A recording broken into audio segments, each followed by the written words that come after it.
હા madam shot ready છે. Okay હું આવું છું, તું જા. Okay madam. અચ્છા એવું, પછી શું થયું? મેડમ શોટ રેડી છે, ઘણો ટાઈમ થઈ ગયો, ડાયરેક્ટર બોલાવી કહ્યું રહ્યા ને છે. આવું છું, વારે વારે હેરાન કરવાની શું જરૂર છે? અહીંયા જ ફોન પર વાત કરું છું ને, ક્યાંય બીજે તો નથી ગઈ. હું આવી જઈશ, તું જા હવે. Sorry madam, sorry. કહો કે ટચઅપ કરીને આવું છું. Okay sorry madam. હમ.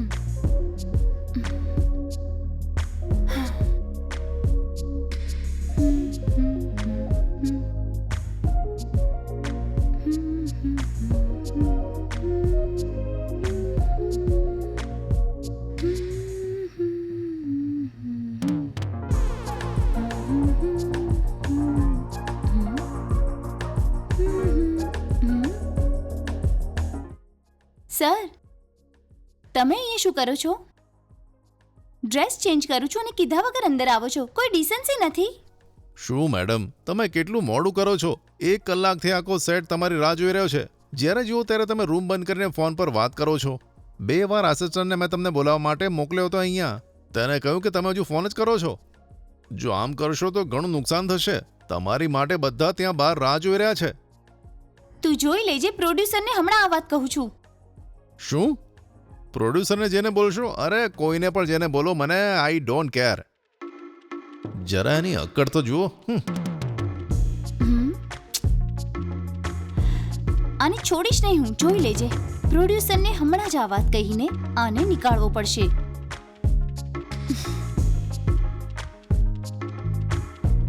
હલો, બોલો. સર, આપણી સિરિયલનો ડાયરેક્ટર જે કરે છે તે ઠીક નથી લાગતું મને. શું થયું? સર, કેમ કહું તમને, શોટ માટે જવાનું હતું અને હું ચેન્જ કરી રહી હતી, તે અંદર આવી ગયો, એ પણ મારી પરમિશન વગર. બોલો છો તમે? એ તો આવો માણસ નથી. ના સર, હું કેમ ખોટું બોલીશ તમારી આગળ? તેણે આમ જ કર્યું હતું. મેં કહ્યું કે તમને કહીશ તો અકડ બતાવતો હતો. એવી વાત છે? હા સર, એનું કંઈક તો કરવું પડશે, નહીંતર એ તમારું નામ પણ ઇન્ડસ્ટ્રીમાં બગાડી નાખશે. સારું, તમે ફોન અત્યારે મૂકો. હું એની જોડે ફોન ઉપર હા, અત્યારે જ વાત ઓકે કરું સર. છું. ઓકે, સારું, હું મૂકું છું. Okay sir. હલો. હા બોલો સાહેબ. શું ભાઈ, પેલી હિરોઈન જ્યારે ડ્રેસ ચેન્જ કરતી હતી ત્યારે તું તેના રૂમમાં કેમ ગયો? તે મને બૂમો પાડીને કહે છે. સર, મેં જાણી જોઈને આવું કર્યું એની સાથે. શું બોલ્યો? જાણી જોઈને કેમ કર્યું? સર, એ છોકરી જે કરે છે ને તે યોગ્ય નથી કરતી. શું કર્યું એણે? એ સર રૂમમાં ડ્રેસ ચેન્જ કરું છું એવું કહીને કલાકથી સર ક્યારની ફોન ઉપર વાત કરે છે. અરે અહીંયા બધા કલાકોથી તેના માટે વેઇટ કરે છે. અને આ છોકરીને કારણે દરરોજ શૂટિંગનો ટાઈમ બરબાદ થાય છે સર. એ આટલું મોડું કેમ કરે છે એના માટે હું અંદર ગયો અને મને જેમ તેમ બોલવા લાગી, એટલે જ મેં સર એને વોર્નિંગ આપી. સર, આપણે બીજો આર્ટિસ્ટ લઈને શૂટિંગ કરીએ સર. સારું, તારે જે કરવું એ કર, પણ શૂટિંગ માટે મારે કોઈ પ્રોબ્લેમ ના જોઈએ. સર, કોઈ પ્રોબ્લેમ નહીં થાય, બધું હું સંભાળી લઈશ સર. સારું, બધું સંભાળી લેજે. ઓકે.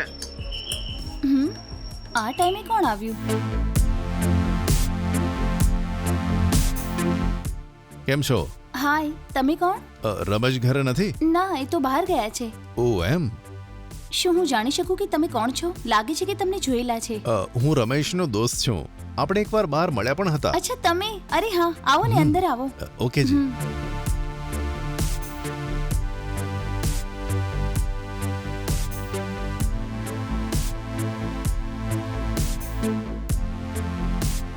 બીજું કહો સર, કેમ છો તમે? હા જી, હું એકદમ ઠીક છું. ઘરમાં બધા હા, મજામાં બધા ને? એકદમ મજામાં છે. શું થયું? એકદમ સરપ્રાઈઝ વિઝિટ થઈ ગઈ.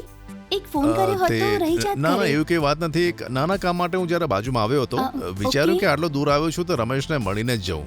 હા, શું લેશો તમે? ચા કે કોફી? કઈ લઈને આવો હવે છો? લંચનો ટાઈમ છે ને, તમે ચા કોફી વિશે પૂછો છો? અરે ઓહો. આટલી ગરમીમાં ચા કોફી માટે ના હોય, તમે જરા જમવાની વાત કરો. હું તો ભૂલી જ ગઈ. લંચનો ટાઈમ થઈ ગયો ને. તમે આવો, આપણે હા, લંચ હા, કરી ઠીક લઈએ. છે. આવો. હા.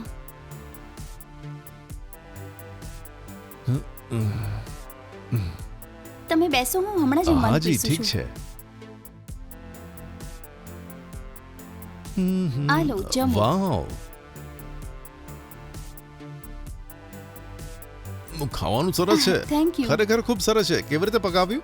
એ યુટ્યુબમાં જોઈને સવારે જ ટ્રાય કર્યું હતું. યુટ્યુબમાં જોઈને આટલું સરસ ખાવાનું બનાવ્યું તમે? હા સર. આટલું જ નહીં, મેં ઘણી બધી ચાઇનીઝ રેસીપી અને બીજા ક્યુઝિન પણ ટ્રાય કર્યા ઓ છે. એમ છે.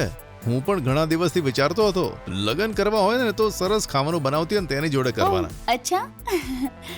ખરેખર બિરયાની બહુ જ મસ્ત છે, ખરેખર થેન્ક્સ મસ્ત. સર. અરે એટલું જ નહીં, તમે જો પહેલા ફોન કર્યો હોત તો હું ઘણી બધી વેરાયટી બનાવીને તમને સરપ્રાઈઝ આપી બહુ દેતી. સરસ.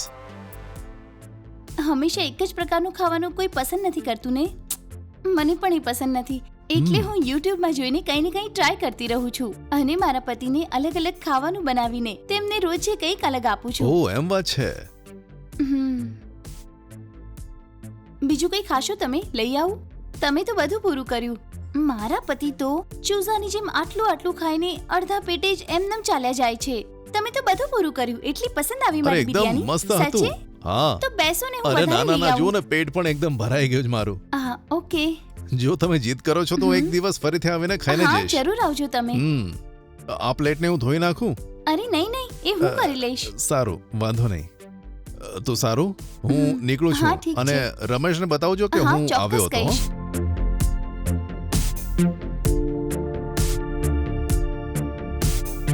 હા, તમારા ફ્રેન્ડ પ્રતાપ ઘરે આવ્યા હતા. એમ વાત છે. હા, કહેતા હતા કે અહીંયા પાસમાં ક્યાંક આવ્યા હતા તો તમને મળવા માટે આપણા ઘરે પણ આવ્યા હતા. સારું હવે લંચ ટાઈમે આવ્યા તો મેં એમને ખાવાનું જમાડીને મોકલ્યા. હા ઓકે, સારું. મારા બનાવેલા ખાવાના ખૂબ વખાણ પણ કર્યા એમણે. ખબર છે, કહેતા હતા આવું ખાવાનું એમણે ક્યાંય નથી ખાધું અને કહેતા હતા કે મારા જેવું જ સારું ખાવાનું બનાવવાવાળી છોકરી જોડે એમને લગ્ન કરવા છે. અને તમે એકવાર પણ મારા વખાણ નથી કરતા. ક્યારેય પણ મારું ખાવાનું ખાઈને સારું બન્યું છે એવું એકવાર પણ નથી બોલતા.